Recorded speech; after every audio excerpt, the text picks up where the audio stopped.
So where we've been, well, you guys have lived through it. If you're here, you survived.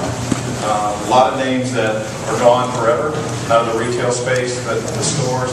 Certainly, the names here, I don't know if those come through okay, but Mervyn's, Wicks, Whitehall's Jewelry, J. Jill, Gottschalk's, Circuit City, CompUSA is coming back now in Florida, but certainly that's been something that has been a downfall.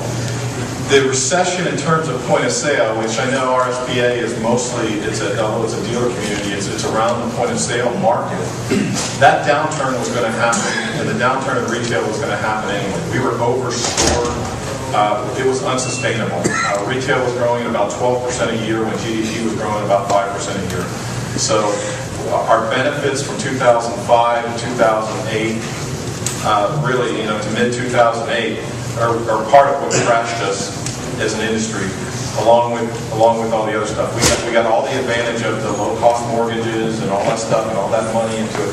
That built up the retail industry, and a lot of point of sale, and a lot of things that were happening there.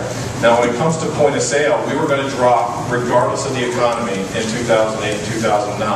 And the reason for that is because in 1997, everybody started getting afraid of Y2K. So what happened was a normal 4% replacement rate and 4% growth rate went to about 15 to 20% as everybody started to replace. So things instead of being a nice slope curve turned into a bell curve.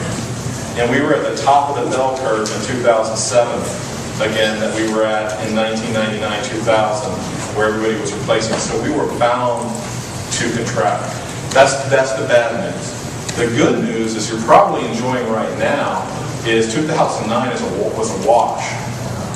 2009 was down in the 15 to 20% range for most of the retailers.